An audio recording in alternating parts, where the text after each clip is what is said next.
Akkam jirtan hordoftoota koo dhimmoota adda addaa irratti odeeffannoowwan isinii dhiyeessaa akka hordoftaniifin isin affeera. Oromoo kan walitti araarsuu danda'u Oromummaa qofadha jedhan Ibsaa Naga'oo.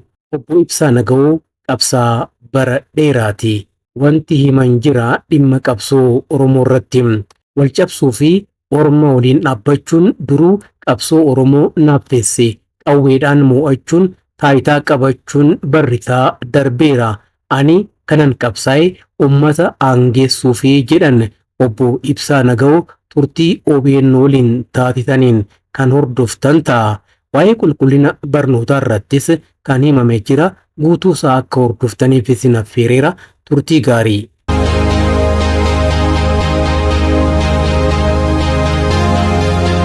Wal cabsuu fi orma waliin dhaabbannee wal ciqiluun kana durayyuu qabsoo Oromoo naaffise jedhan gameessi siyaasaa obbo Ibsaa Naga'oo Sabboonaa Gaddafaatu dubbise.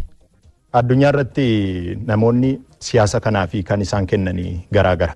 Isiniif siyaasni maali? Anaaf siyaasaan saayinsiidha, sobaa miti.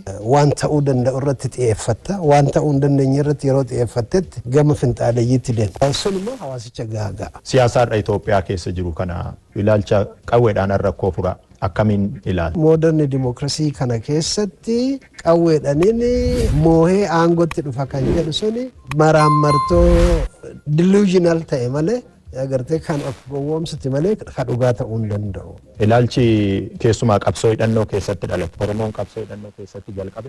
Ilaalcha Itoophiyaa keessaa yoo baasanii of laalu haga Oromoon ijaarsa biyyaa keessaa ofumaan gahee akka dhabeetti of baasanii ilaaluun sun Oromoo biyyarraas sirnarraas akka fagaatu waan taasise hin qabu laata. Yeroo gargarii piratikaan jibbiinsa riyaalitii si dhoorka haala qabatamaa lafarra jiru akkam fudhanne si godha. Kuni of gowwoomsudha. Inni kun ammallee Oromoo keessaa bahee jechuu hin danda'u. Namumaani Oromoodha ofiin jedhee Itoophiyaa gaggeessu kanaaf fudhachuu dadhaba Oromoon. Meebii afaan Oromootiin itti murra otuu afaan Amaaraatiin itti manii fudhachuu hin danda'a laata.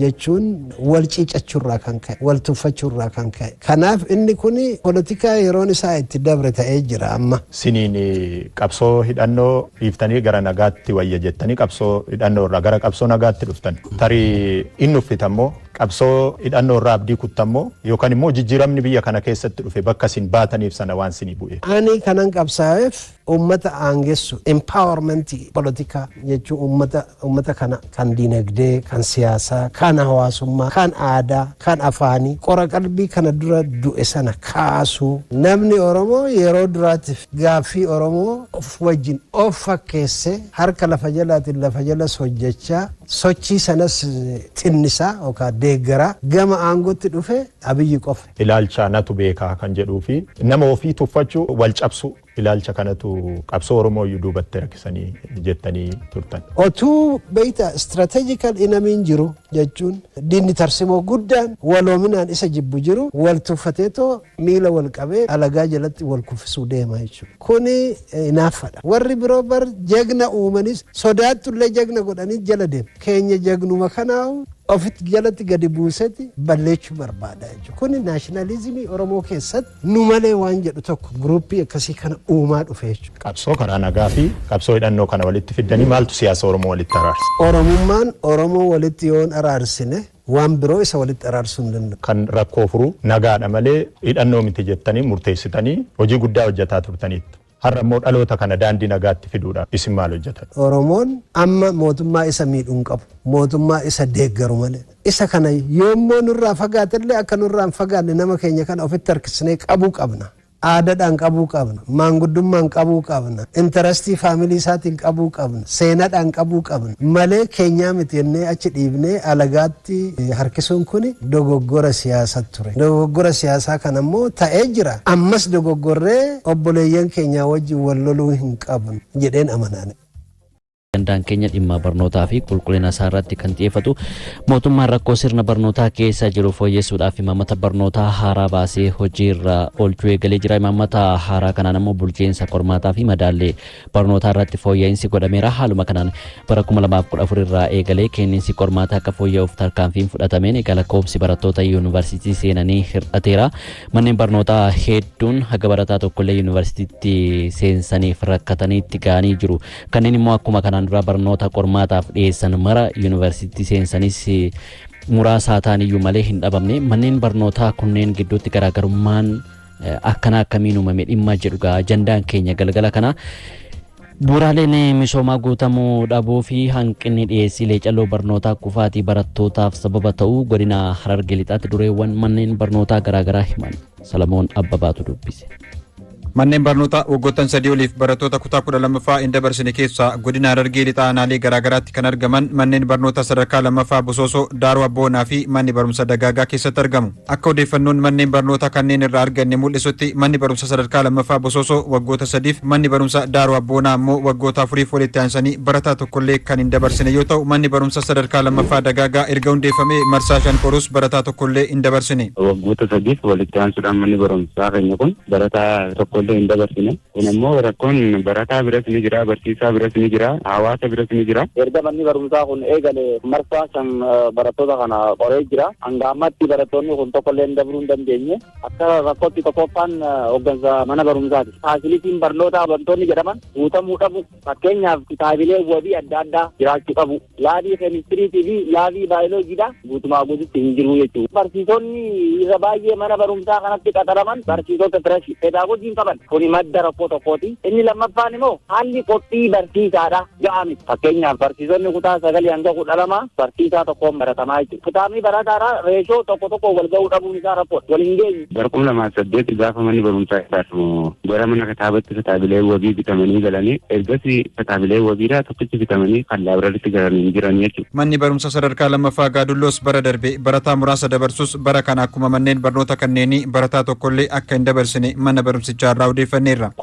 2017 kana warra qoramantu rimidiyaala malee kallattiin dabruu hin danda'ini. Hanqinni guddaan hanqina barsiisaatti ture. Kanuma jiru kana keessaa isa ga'umsa hin qabne ture. Warroota gorsinee maal jennee leenjii fudhatee akkas ta'eef of fooyyessuu dadhabe gara nama 2-3 kan nuti irraa gaggeessines jira.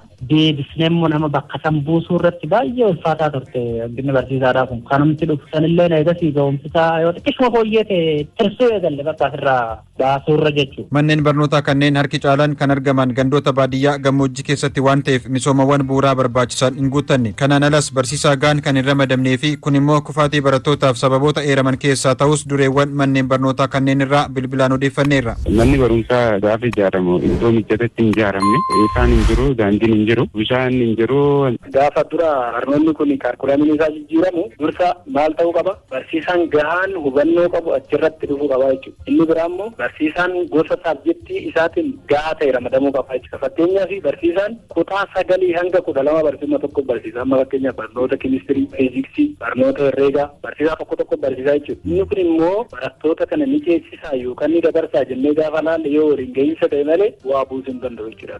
9tti barnoota kamtu xumurameef 10 kamtu xumurameef 11 jennee yeroo wagguma 10 haaskuul kana turan kana laallee horkisiitii dalaguu fi gaafilee hedduu dalaguu fi akkasi qopheessuu bira dabree kitaabnumti xumurame baay'ee xiqqaadha. Garuu amma keessa jirru kana hanga ammaas keenyatti barsiisaa Ingiliffaa namni tokko mana barumsaa kana keessa hin jiru. Haalli qilleensa naannoo ulfaataa ta'uu fi hanqinni bu'uuraalee misoomaa barataan barnootaaf xiyyeeffannoo akka hin kennine danquu siman. Barataan gaafa gara bonatti xiqqishaatti siqu bishaan kunis gaafa qaalaa deemu ni godaanu. Maatiin keenya godaanee nuti dhufuun nu mijjatu maal jedhanii. Barattoonni sadarkaa tokkoffaa baratanii gara sadarkaa lammaffaatti yeroo dhufan barattoota ciccimoon dhufuu dhabu asitti rakkoo ta'ee jira. Fakkeenyaaf barattoonni kutaa 9 kutaa 10 baratan Ingiliffaa dubbisuu hin danda'amu. Barataan xiqqoo ishee dubbisuu irratti xiyyeeffannaa guddaa kan hin goone ta'uu isaati jechuudha. Dubbisarra teekstootii garaagaraa irratti yeroo dabarsuu sun akka rakkootti kan ta'e ta'uu isaati wantoota akkanaa kanaaf manni barnootaa keenya kun waggaa horii walitti aansee hin dabarsine jechuudha. Hanqinni bu'uuraalee misoomaa kun ammoo itti fayyadama teekinooloojii irrattis rakkoo ta'uu himan. Kompiitara 11 qabna. Kompiitara kana ammoo humna ittiin sossoofnee barataa kana itti deeggarrullee hin arganne. Waayifaayi galchinee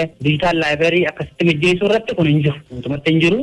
Barsiisa yeroodha gara yerootti fooyyessuu qabaa waan jiru jira. Karaan inni immoo itti fooyyessu keessaa tokko karaa onlaayinaa kana garuu rakkoo ibsaa dhabuurraa kan ka'e barsiisaan asitti baay'ee cinqamaa. Manni barumsichaa waayifaan qabu barsiisonni gadi fageenyaan teekinooloojii asirratti ittiin fayyadamanii barataan teekinooloojii ittiin fayyadamu kuni madda rakkoo kufaatii barattootaa kanaati. Hanqinoota eeraman furuun barataan haala mijataa argatee sadarkaa hundatti dorgomaa akka ta'uuf hunduu tumsuu qabaas dhaaman.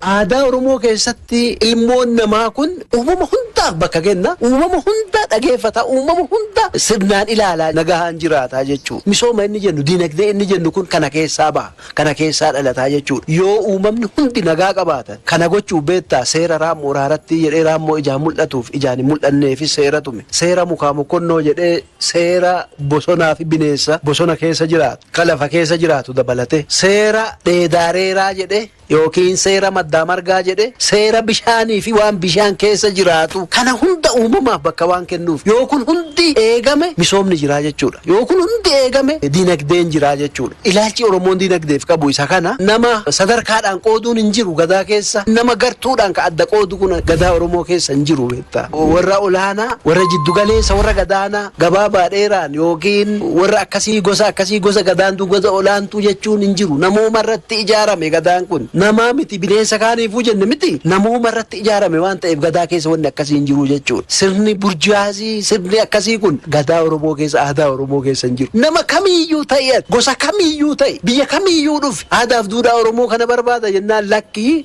ati gosa kanaa gosi kun gadaatti makamuu hin danda'u jedhee ofirraa hin deebisu. Sirriitti hubatamuu qaba.